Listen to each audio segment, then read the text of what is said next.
তো এই আন্দোলনকে কেউ একা বলবে আমি মাস্টার মাইন্ড, আমি স্টেক হোল্ডার, আমি মূল প্রাণার, আমি মূল ঘোষক, তা না।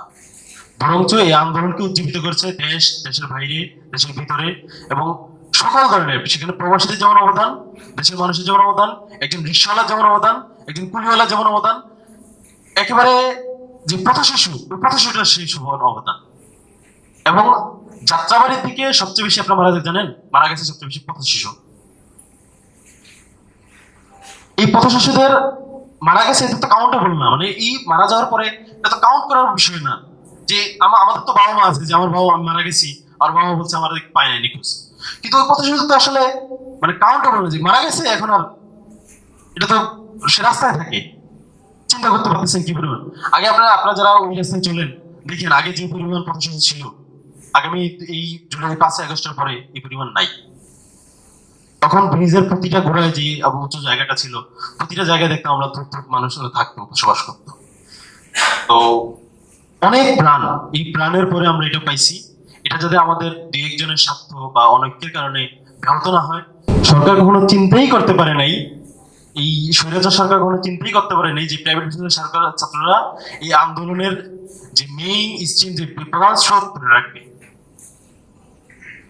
যার কারণে এই সরকার পতনের মানে প্রথম ধাপ পূরণ হয়। এটা আমি মনে করি তখন আমার মনে হয়েছিল যে এটা প্রথম ধাপ পূরণ হয়েছে, যখন ঢাকা বিশ্ববিদ্যালয়ের হলগুলো বন্ধ হয়ে গেল, পাশাপাশি সকল পাবলিক বিশ্ববিদ্যালয় যেখানে আন্দোলন জোরালো হচ্ছে, বিশেষ করে ববি, তারপরে তখন ছিল গোপালগঞ্জ, এই বঙ্গবন্ধু শেখ মুজিব, এখন গোপালগঞ্জ বিজ্ঞান প্রযুক্তি বিশ্ববিদ্যালয়, যেখানে আন্দোলন বেশি, ওরা যেখানে আন্দোলন বেশি দেখলো ওইখানে হলগুলো বন্ধ করা শুরু করলো। এরপরে আস্তে আস্তে এক প্রজ্ঞাপনে পুরো সমগ্র বাংলাদেশের পাবলিক বিশ্ববিদ্যালয় হলগুলো বন্ধ হয়ে গেল।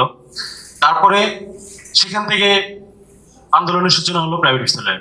তখন প্রাইভেট বিশ্ববিদ্যালয়ের ছাত্ররা আমাদের মূল আন্দোলনে হাল ধরলো, এবং যেটা এই বাংলাদেশকে আমরা যে বাংলাদেশ 2.0 বলি, এই 2.0 মূল ধারণ, এবং আজকে যে আমরা এত সুন্দর স্বাচ্ছন্দ্যে কথা বলতে পারতেছি এবং নতুন যে একটা নিঃশ্বাস নিচ্ছি, অন্তত আমাদের মত প্রকাশের স্বাধীনতা আমরা পেয়েছি।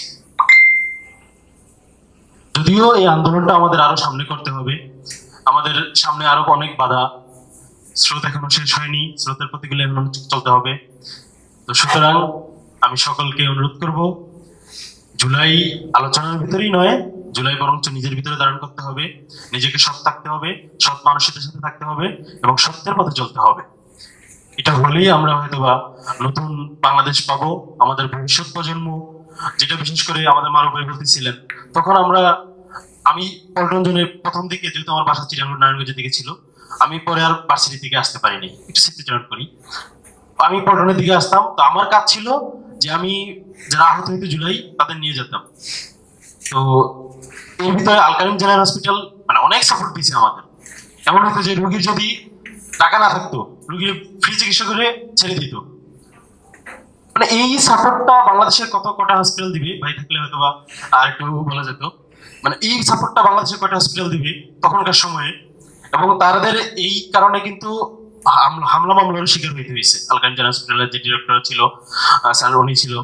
এর বাইরেও আমাদের অনেক ছেলেরা ছিল, আমাদের আজকে স্যার একদিন ছাড়া আছেন, আরো ছাড়া আসবেন, ওনারাও আমাদের শক্তি জুগিয়েছেন, সাহস জুগিয়েছেন, যার কারণে আমাদের এই আন্দোলনগুলো সফল হয়েছে।